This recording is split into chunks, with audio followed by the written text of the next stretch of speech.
Here's another in NBC's great parade of new shows.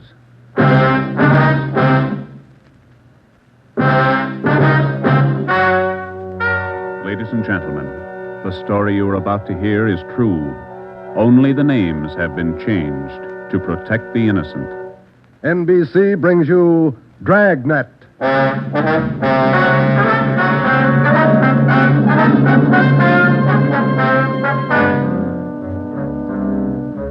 You're a detective sergeant. You're assigned to narcotics detail.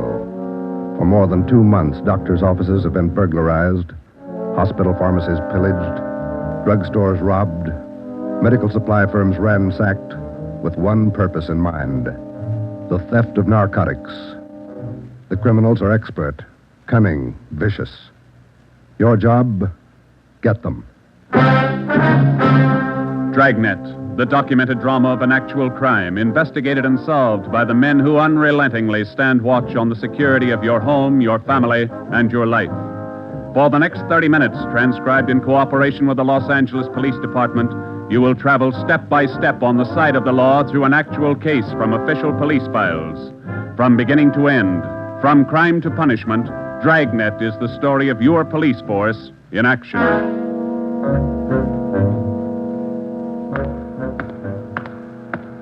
It was Thursday, March 23rd. It was windy in Los Angeles. We were working the night watch out of Narcotics. My partner's Ben Romero. The boss is Ed Backstrand, chief of detectives. My name's Friday. I was on my way back from the record bureau, and it was 10:35 p.m. when I got to room 24. Narcotics detail. Yeah, okay. Well, we'll be right over. Thank you. Get anything, Joe? Nothing we don't know already. How about you? That was the county hospital on the phone. Doc Welch. Pretty fair lead. I told him we'd be right over. What's he got? One of our informants, Benny Trounsel. Ready? Let's go. What's with Benny? It's bad shape. Somebody worked him over. They found him in an alley off of South Main. Yeah? Doc says Trounsel talked before he passed out. Anything good? He claimed he knows who's running the new dope racket in town. Says they got him. No, let's take the stairs here, huh? Why should they bother with small fry like Benny? That's what I'm wondering. Blackmail, maybe. Benny's still on the needle? Maybe that accounts for his story. Doc says his skull is fractured. Morphine doesn't do that to you. Yeah. Benny mention any names? I don't know. Doc didn't say. Here's the garage. Come on. When did they pick up Benny? About an hour ago. He had a pocket full of bundles on him. Heroin. Trounsel's small fry. He never had that much dope on him in his life. That's what makes it interesting. Let's go.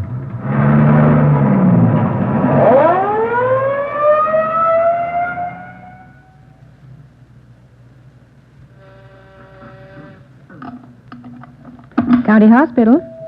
Yes, sir. The line is busy. Will you wait? Thank you.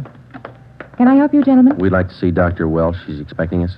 Your names, please? This is Sergeant Romero. My name's Friday, police officer. Oh, yes. Around the corner to your left, room 127. The doctor's waiting for you. Thank you. Come on, Ben. I hope Benny's still talking. We could sure use a lead. Yeah. Here it is. 127. Hiya, Ben. Joe? How are you, Doc? Anything new? Just left Trounsel upstairs. You think we can talk to him now? Won't do much good. He died about 6 minutes ago. For almost 2 years, Benny Trounsel, an addict himself, had been one of the most valuable informants Ben and I had in the narcotic gangs. More than once, he had helped us solve a case, but this time, if Benny Trounsel had any direct leads to the nerve center of the newest narcotic ring, he took them with him.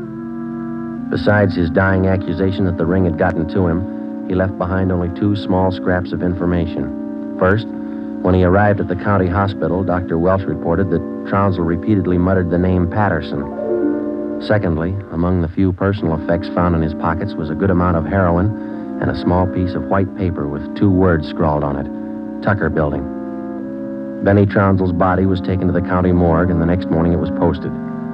At the coroner's inquest, the cause of death was listed as a brain hemorrhage induced by severe blows by a blunt instrument on the sides and base of the skull, inflicted by a person or persons unknown. Besides Ben and myself, the only identification witness at the inquest was a woman who managed a rooming house in Benedict Alley, where Trounsel used to stay periodically. After the inquest, we questioned her briefly in our office. Miss Strite, you say you can't remember any friends Trounsel had while he stayed at your rooming house? No, I can't. Besides, if I knew that man used dope, I never would have rented him a room. How long did he rent from you, Miss Strite? Oh, about 6 months. I run a respectable house. I don't mind if my people drink a little now and then, but those dope users, no, sir. Did you know anything about Trounsel, Miss Strite? Where he spent his time, where he had his meals? Well, don't serve at my place. Too much trouble. Most of the people eat at the Ace lunchroom, down the corner. Where's that, Miss Strite? Grant and South Main, right on the corner. And you think Trounsel might have spent some time He there? might have, I don't know. Miss Strite, did Trounsel ever mention anyone by the name of Patterson? No. Patterson? No. And you can't recall any friends he might have had? He had any friends and never set foot in my house. That's all I know. All right, Miss Strite, thank you. Here's a card, ma'am. If you come across any information about Trounsel, we'd appreciate it if you'd call us. All right. That all? That's all, ma'am. Thank you. Well, bye. Goodbye, ma'am. Big help. Yeah, not even a good identification witness. You got those listings we made on the Tucker building? Yeah. Yeah, let's see. Here it is. Okay, let me have it, huh? Tucker building, 7310 South Wilshire. I wonder what Benny Trounsel could have been doing out there. Shouldn't be too hard to check. It's a small building. Yeah. 6 listings for the whole place. A couple of law offices, real estate guy, dentists, architect, and a doctor. One dentist, one doctor could be a lead. Maybe. Pretty thin. Friday, Romero. You got a minute? Yeah, Skipper. Come on, Joe. Yeah. What do you got, Ed? Letters. Here's a sample. Now listen to this. Chief of Detectives, Ed Backstrand, City Hall, Los Angeles. In view of mounting wave of narcotic robberies, strongly recommend that your efforts to curb this lawlessness be redoubled. They all like that? All of them. They're mad. Can you blame them? Not a bit. Well, we haven't got much to go on, Chief. The gang's pretty smart. All right, then let's be smarter. There's no law against it. Doing our best, Skipper. Then make it better. I'm sick of that bunch, and I'm tired of these letters. And look at that record. In 2 months, 15 drugstore robs, 8 medical offices, 2 supply houses, 2 hospital pharmacies. Narcotics missing every time. Now, who's behind it? None of the old-timers. We've checked them out. Gone over every hype and mainliner we know of. All right, then get on the transients. New faces. Climb on every one of them that shoots the stuff until you get to that gang and break it. If you need help, holler. But get to that gang and break it. You understand? Okay, Skipper, we'll try. You dig up anything on that Trounsel case yet? Still checking out one lead. What? Slip of paper we found in Trounsel's pocket, Ed. Said Tucker building on it, that's all. Just going to check it out when you called. All right, hop on it. Fast. We got a lot of pressure on us. Keep in touch with the office. It was almost noon when Ben and I got out to the Tucker building. It was a 2-story affair, comparatively small, very modern. We checked with the dentist in the building first, but he'd never heard of anyone by the name of Benny Trounsel. His records and appointment books proved it out. Well, that's one down, Joe. Yeah? Let's try that doctor's office now. What's his name? Let me see. Springer. Dr. Fred Springer. He's on the 2nd floor. Okay. There's a stairway down there. Come on. Pretty close to lunchtime. Might not be in. Maybe. Somebody should be there. We haven't got much time to play with. Yeah. Chief sure was up in there this morning. Here's the office. Fred Springer, M.D. Good morning. May I help you, gentlemen? We'd like to see Dr. Springer, please. Do you have an appointment? No, we don't. Well, the doctor's not in at present. Would you like to make an appointment for later in the day? No, ma'am. We're police officers. This is Sergeant Friday. I'm Sergeant Romero. How do you do? I'm Miss Turner. I'm the doctor's nurse. Then you must take care of the appointment and record books for the doctor. Yes, I do. Well, maybe you can give us the information we're looking for, Miss Turner. Did the doctor ever have a patient by the name of Trounsel? Benny Trounsel? Trounsel? Mm-hmm. No, I don't think so. Just a moment. I'll check. Thank you. No. Trounsel, is that the way you spell it? Yes, ma'am. No. The name's not listed here. Let me check the account book. No. Wait. It's funny. What's that, Miss Turner? Here in the back of the book in the doctor's handwriting. Look, Trounsel, the Black Parrot. certainly funny. I can't remember seeing that notation before. It must be fairly recent. Miss Turner, what kind of a clientele would you say Dr. Springer has? Oh, it's quite exclusive. Beverly Hills, Bel Air. That's where most of the bills are mailed. Can you recall seeing Trounsel in the office here, Miss Turner? Small man, thin, walked with a kind of a limp, not very well dressed? No, I don't think so. Doesn't sound like any of our patients. Would you show us the doctor's prescription lists for the last 2 months? We'd like to check them. Well, I'm afraid I can't. Dr. Springer keeps them in the safe. He's the only one who has the combination. How long you been with Dr. Springer? About 10 months. Ever since he started his practice out here. Where was he before that? Philadelphia. I don't understand all these questions. Is anything the matter? Just a routine check, Miss Turner. When do you expect the doctor back? About 4 this afternoon. He's out making home calls. All right. Here's our card. Would you ask him to call us as soon as he comes in? I'll do that. Thank you, Miss Turner. Bye. Goodbye. Bye. Oh, say, Miss Turner, there's one more question. Yes? Does Dr. Springer have a patient by the name of Patterson? Oh, yes. One of the doctor's first patients, John Patterson. He lives out on East Beverly Drive. When we left Dr. Springer's office, we called R&I. There was no make on John Patterson. Ben and I drove over to see him just on a hunch. It didn't pay off right then, but it showed a little promise. When the maid came to the door of the Swank apartment, she told us Patterson was out for the day. We asked her about Patterson's occupation. She didn't know. We asked her about his friends, his business acquaintances. She could remember only 2 people visiting the apartment. One of them was Dr. Springer, apparently a constant visitor. The other, a tall, dark man who spoke bad English. We asked the maid how long she had worked for Patterson. She said ever since he moved to Los Angeles, about 6 months before. A few things started to fall into place, but it was strictly a guesswork operation. Ben and I got in the car and headed for the south end of the city to check out some of the places Benny Trounsel was supposed to have frequented. We met a stone wall. From the Ace lunchroom near Benny's former rooming house to the Black Parrot. No one was willing to talk. Threats didn't work, and neither did promises. Ben and I gave up for the moment and headed back to the office. Pacific Ambulance 1, call to Alhambra is now code 3. Seems like Skid Row doesn't want any part of this one. Yeah, there's a bad feeling. Something's got him scared. Sure would like to know what it is, or who it is. Yeah, I'd like Control to know the 1 answer to Unit that, too. 80K. Control 1 to Unit 80K. Us, Joe. Get it, will you? I got it.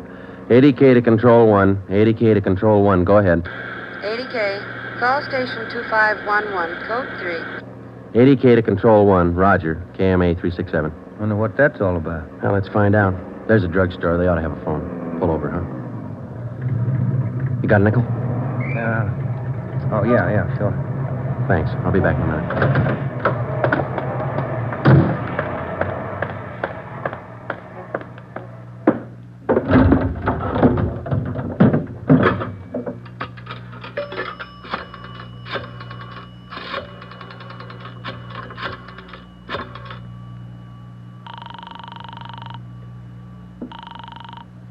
City Hall. 2511. Thank you. Chief of Detective's Office, Hannon. This is Friday, Mike. The chief there? Oh, yeah, just a minute. Backstrand talking. This is Friday, Ed. What do you got? You tied up? Nothing big. Then check in as soon as you can. Got something good. What? You remember the stick-up at St. Agnes Hospital about a month ago? Pharmacy there? What about it? 2 patrolmen picked up a user down near Union Station about an hour and a half ago. Yeah? Guy was way back on his heels. He had 2 vials of morphine on him. Vials had serial numbers. Good. Did they match out? Perfectly. Thanks, Ed. We'll be right in.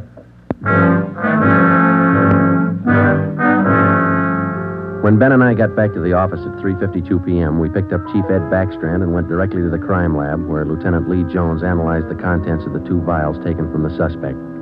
Jones told us it was high-grade morphine. We went back to the office and double-checked the serial numbers on the vials with the crime report on the St. Agnes Hospital robbery. They matched. And there's a good break. These vials were in the loot when the gang knocked over the hospital 28 days ago. Now stay on the trail and we'll crack that gang wide open. This the arrest report on the guy, Ed? Yeah. Picked him up in a bar off South Main. Who is the guy? A transient? Yeah, here it is, Ben. James Steiner, Phoenix, Arizona, age 37, transient laborer. Anybody talk this guy yet, Ed? Not yet. He shouldn't be too hard. You better get on it. Right, Skipper. Come on, Joe. Check you later, Ed. What time you got, Ben? Let me see here.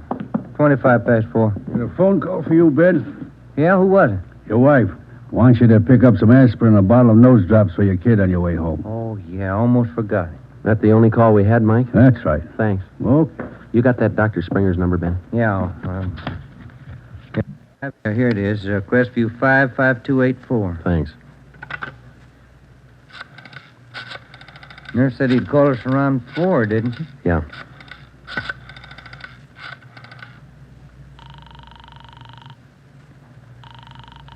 Dr. Springer's office? This is Sergeant Friday down at the police department. Dr. Springer there? Well, no, he isn't, Sergeant. He called in about 20 minutes ago, and I gave him your message. He said he'd call you. All right, Miss Turner. When he comes in, tell him to call us. Impress on him. It's urgent. All right, Sergeant, I'll do that.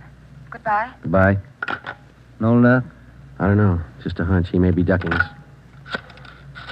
Who are you calling now? State Medical Board. Maybe they can check us out on Dr. Springer.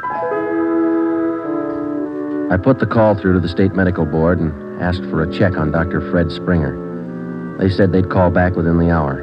In the meantime, we had James Steiner brought to one of the interrogation rooms for questioning. It was all talk. Oh, look, it's like I told the sergeant when they booked me. I don't know anything about this hospital job. Sit down, Steiner. Oh, all right, thanks. How long you been in the city, Steiner?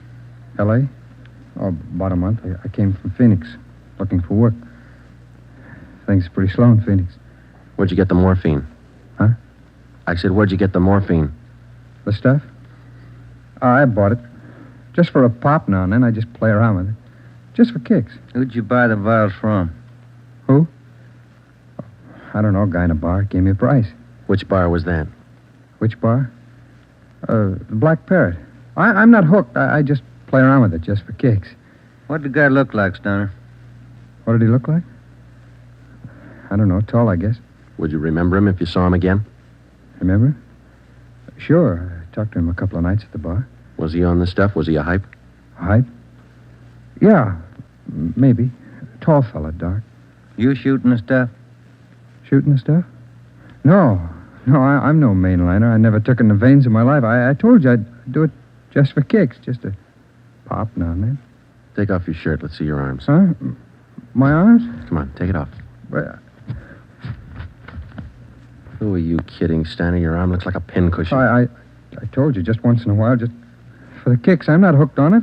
They found 2 vials of stolen morphine on you, Steiner. You can go 2 ways, hard or easy. Hard or easy? I told you I ain't done nothing. I bought this stuff. I use a cap or a bindle once in a while for kicks, but I'm not hooked. I bought the stuff, I tell you. Who was he, Steiner? Who sold it to you? Who? I told you I met him in a bar, the Black Parrot. Who was he? He was tall, dark. He gave me a good price. Come on, let's have it, Steiner. His name. I'm feeling sick. You got something for me? I'm sick. All right. Mike. Yeah, Joe. Get some milk. A couple of quarts right away. Okay, Joe. You ready to tell us, Steiner? Who was he? I'm sick. I'm sick. We're getting some milk for you now. Come on, you better talk. Max. That's all he said. Name was Max. He gave me a good price. I only take a pop now and then just for kicks. You think you could point him out for us? Yeah, maybe. I'm sick. I'm sick. Narcotics from Merrill. Hello. This is Dr. Springer calling. You wanted to talk to me. Yes, we did, Doctor, and we've got a few questions we'd like to ask you. Oh, hold on just a minute, will you? It's Dr. Springer, Joe. All right, tell him we got to see him tonight. We'll call him back later.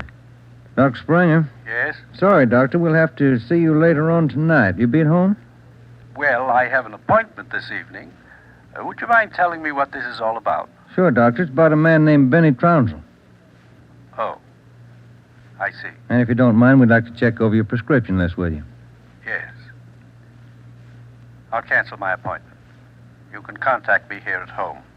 1538 South Road. I'll be here all night. All right, Doctor. Thank you. We'll see you later, then. Yes. Goodbye. Goodbye. What'd he say? All right? Yeah, it's all right.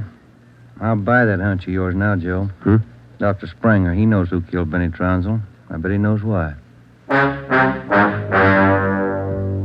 When Mike Hannon came back with the milk, we fed it to Steiner, and then we put him back in his cell. We put in another call to John Patterson out on East Beverly Drive, but there was no answer. We left word with Hannon where we were going, and then Ben and I headed out for Dr. Springer's home. It was 7:35 when we pulled up into the driveway at 1538 South Road, a low, rambling ranch-type home. We got out of the car and made our way down the path to the front door. A gray Persian cat followed us. The door was half open. We knocked, but there was no answer. Through the window, we could see the living room was dimly lighted. We went in. We found Dr. Springer sitting in a large carved mahogany chair in the dining room. The room was hung with draperies. He was slumped forward, face down on the dining table. There was a bullet hole in his right temple. On the floor near his right hand was a .32 automatic pistol. In the center of the dining table was a piece of white paper. Looks like he beat us. Yeah. Any names on that confession? One says he killed Trounsel. No, wait a minute. It says, John Patterson. He forced me to this. What? I don't know. What's it look like to you? Here's another one. Norberg. That's all it says. Then he signed his name, Dr. Fred Springer. Ben, come over here. Look at these. Hypodermic needle. It works. Is this morphine? White powder. Could be. Then he was on it himself. Looks like it. We'll find out when they post him. I'll get it. Yeah. Sergeant Friday there, please. This is Joe, Mike. What do you got? Can you talk all right there? Yeah, go ahead. Just got a kickback on your call to the State Medical Board on this Dr. Fred Springer. Mm-hmm. He's not a registered physician in the state of California. Besides that, his license was revoked in Pennsylvania 2 years ago. Illegal operations. That explains it. Notify homicide. Get the crime lab in the corner out here, will you? Looks like Springer shot himself. Okay, Joe, right away. We'll wait for him, but hurry him up, Mike. We got a couple more places to check out tonight. Okay, Joe, see you later. Right. What's next? Patterson place? I don't know. Maybe we ought to try Steiner first. Sounds good to me. Feels like we're getting close. Yeah, Ben. Real close.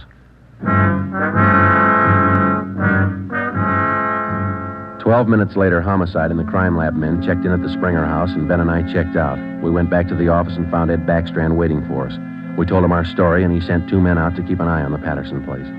2 other men went to work to try and track down the other name in Springer's confession note, Norberg. Ben and I went up to the county jail and picked up Steiner.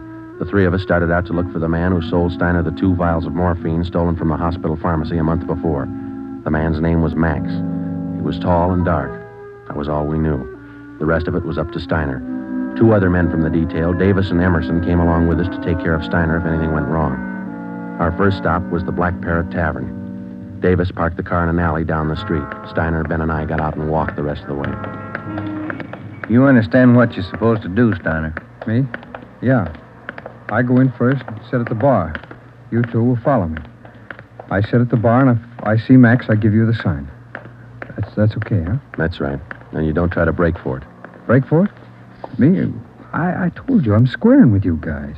All right, Steiner. Go ahead. Let's hope it works, Joe. Yeah. There he goes inside. Come on. Now, look, try to grab one of the booths along the wall if you can, huh? Right. Here we are.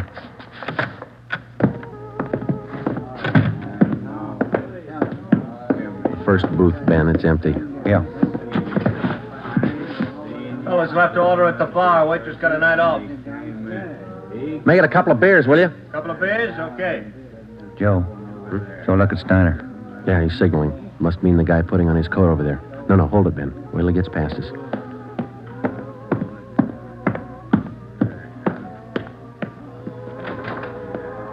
All right, get Steiner back to the car. I'll tail the guy. You come after me.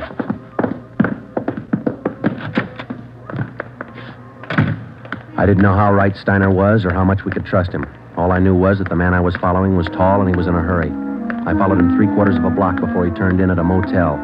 He went to a cottage at the rear of the lot, let himself in, and closed the door quickly behind him. A minute later, Ben and the others pulled up in the car.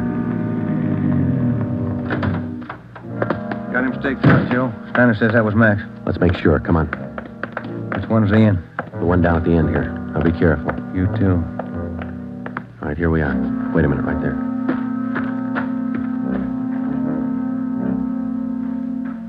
All right, look, there's no rear door. He's got to come out the front. Keep the door clear. You ready? All set. Cover me.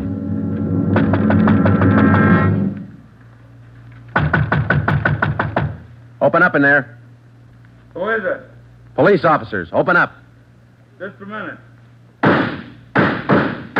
All right, Ben, give it back to him. Don't shoot, we'll come out. All right, throw your guns out first, then come out with your hands behind your head and make it fast. Watch it, Ben, he's making a break. Whoa, All right, mister. That's far enough. Get out of my way. Get out of Get him, Ben. That's good, Ben. You all right? He didn't mean it, Copper. He didn't mean it. He didn't know what he was doing. Well, that must be a good excuse, lady. A lot of people use it. Come on, Ben. Let's take him in.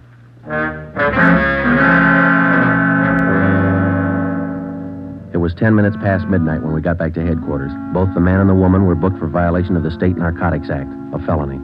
He gave his name as Max Jansen. In his luggage, we found 13 vials of morphine, large quantities of heroin, and a small amount of Panopin. He gave us the names and addresses of 6 active members of the narcotics gang. He identified Dr. Springer as second in command. Just a few more questions, Jansen. Yeah, all right. Why did Springer kill Trounsel? He had it coming. Trounsel knew the score, and he was blackmailing them, bleeding them white. Why didn't the gang take care of him? The boss said no rough stuff. Things were going too good. He warned Springer, but he wouldn't listen. All right, Jensen, just one more question. Who's the boss? Do I get off light? State's witness? It might help. We can't promise you anything. Who's the boss, Patterson? Yeah. 138 East Beverly Drive? That's right. What about Norberg? How does he figure? It's the same guy. Patterson and Norberg, both the same. And what's his real name? Norberg. Tony Norberg. What's his front? He's legit, or he used to be. Importing business. Where? Here. Got an office downtown. Do I get protection? Where's Norberg now? Home out in Laurel Canyon. Do I get protection? I thought you said he lived out on East Beverly. His apartment. His home's out in the canyon. Where? What's the address? Do I get protection? You'll get protection. Winding Way. 860 Winding Way. All right, Friday. Romero, take some men with you.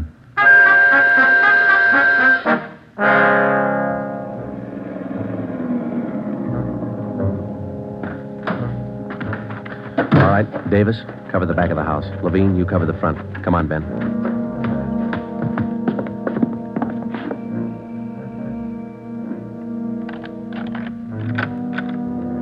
Yes? Mr. Norberg in? Who's calling? Police officers. Oh, come in, won't you? Thank you. Now get your hands up. Face the wall. You'll never make it, lady. The house is surrounded. Tony, get the stuff. It's our only chance. They'll cut you down, Norberg. All right, Jeannie, give him the gun. Don't be a fool. They're going to march out the door in front of us, right to the car. I'm not going, Jeannie. Try it if you want. I'm not going. All right, Tony, stay. Come on, coppers. You'll never make it, lady. I said move. Fast. All right, Ben, hit the dirt. She's going for the car. See if you can get those tires.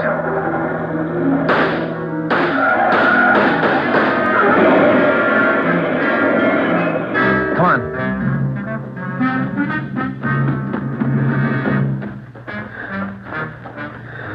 Dan?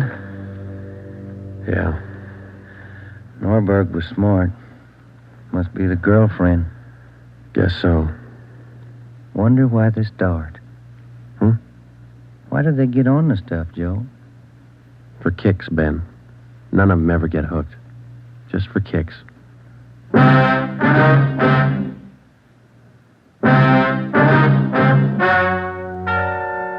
story you have just heard is true. Only the names were changed to protect the innocent. Tony Norberg, alias John Patterson, was tried and convicted for possession of narcotics, robbery, and conspiracy, and was sentenced to the maximum term prescribed by law, each count to run consecutively. He died 3 years and 11 days after his arrival at the state penitentiary.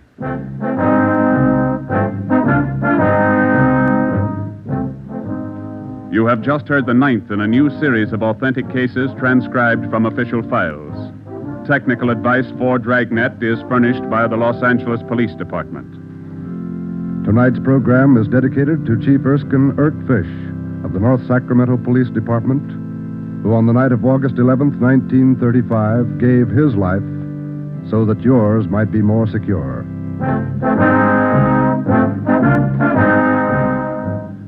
Dragnet came to you from Los Angeles. This is NBC, the national broadcasting company.